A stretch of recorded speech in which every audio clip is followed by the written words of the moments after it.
വനിതാ സാഹിതി കാസർഗോഡ് ജില്ലാ കമ്മിറ്റിയുടെ ആഭിമുഖ്യത്തിൽ പെൺ കവിയരങ്ങ് സംഘടിപ്പിച്ചു. നീലേശ്വരത്തെ ജനതാ കലാസമിതി ഹാളിൽ വെച്ച് നടത്തിയ പരിപാടിയിൽ ജില്ലയിലെ 80ഓളം കവയിത്രികൾ പങ്കെടുത്തു. This news sponsored by Shobhika Weddings, Big Mall, Kanjangad, Kozhikode, Koilandi and Kuttiyadi.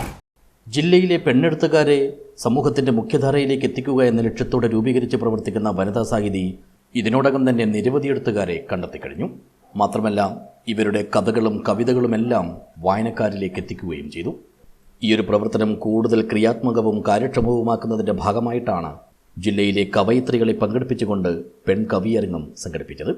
നീലേശ്വരത്തെ Janata കലാസമിതി ഹാളിൽ വെച്ച് നടത്തിയ പരിപാടി എഴുത്തുകാരിയും കവയിത്രിയും അഭിനേത്രിയുമായ CP ശുഭ ടീച്ചർ ഉദ്ഘാടനം ചെയ്തു.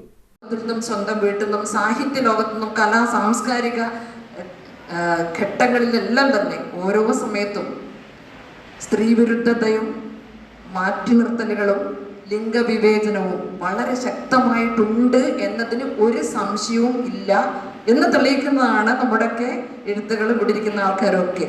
തീർച്ചയായിട്ടും ഉണ്ട്. അത് സ്വാനുഭവങ്ങളിലൂടെ നന്നായിട്ട് അറിയുന്ന ഒരുപാട് നിമിഷങ്ങളും മുഹൂർത്തങ്ങളും ഉണ്ടായിട്ടുണ്ട്.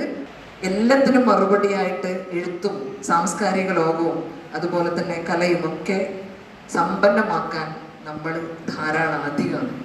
ചടങ്ങിൽ വനിതാ സാഹിതി ജില്ലാ പ്രസിഡന്റ് സീതാദേവി കാര്യാട്ട് അധ്യക്ഷയായി. പുരോഗമന കലാസാഹിത്യ സംഘം പ്രവർത്തകരായ NP Vijayan, KV Shobhana, T Bindu, PC Prasanna, Ramavathi Kanakkode, KV Susheela, P Thejaswini, Mridulabhai, Gangadharan master, Gangan IT, Anil Peringara തുടങ്ങിയവർ സംസാരിച്ചു.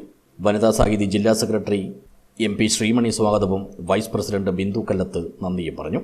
പരിപാടിയിൽ പങ്കെടുത്ത 25ഓളം പേർ സ്വന്തം കവിതകളും അവതരിപ്പിച്ചു. News bureau, Nileshwar.